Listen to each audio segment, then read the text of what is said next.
The Bible does not give a large number of details concerning what happens right after we die. It is certainly safe to say that we will enter a reality that is far beyond anything we could imagine.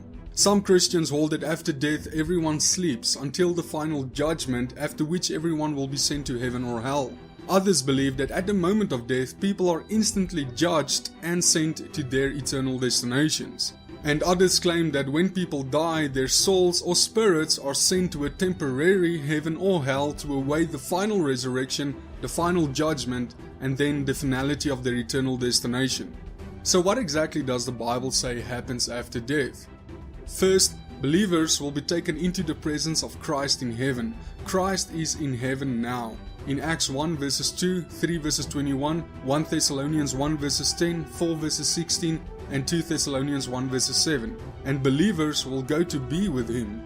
And on two different occasions, Paul spoke of death as ushering us into the presence of Christ. For I am in strait betwixt two, having a desire to depart and to be with Christ, which is far better. Nevertheless, to abide in the flesh is more needful for you. In Philippians 1 verses 23. Paul also said in 2 Corinthians 5 verses 6 to 9, Therefore we are always confident, knowing that whilst we are at home in the body, we are absent from the Lord. For we walk by faith, not by sight. We are confident, I say, and willing rather to be absent from the body and to be present with the Lord.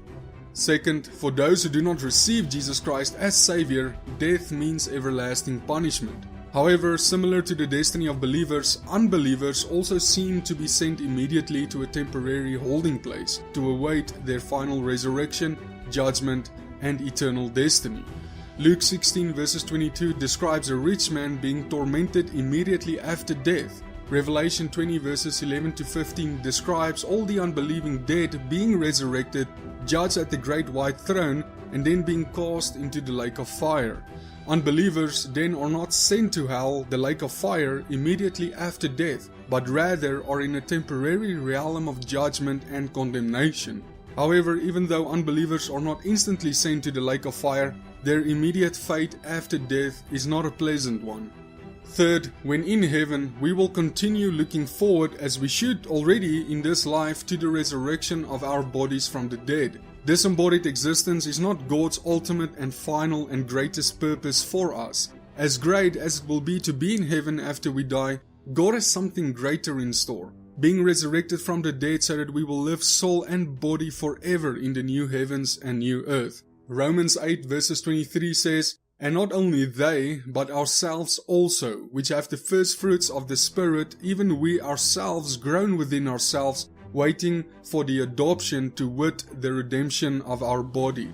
Fourth, at the moment of death, believers will be made perfect and cleansed from all sin. This follows from my previous point that believers are taken to heaven immediately at death. Heaven is fully pure and free from all tarnish and sin, and therefore when God takes us to heaven, He makes us fit for the experience of it by making our hearts perfect in holiness. This accords with His purpose to make us completely like Christ, and at the return of Christ to present us to Himself without spot or wrinkle or sin.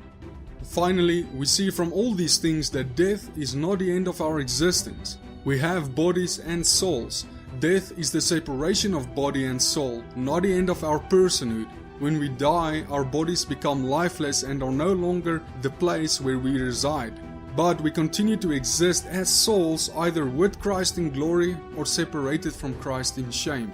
Therefore, after death, a person resides in a temporary heaven or hell. After this temporary realm, at the final resurrection, a person's eternal destiny will not change. The precise location of that eternal destiny is what changes. Believers will ultimately be granted entrance into the new heavens and new earth, in Revelation 21 verses 1.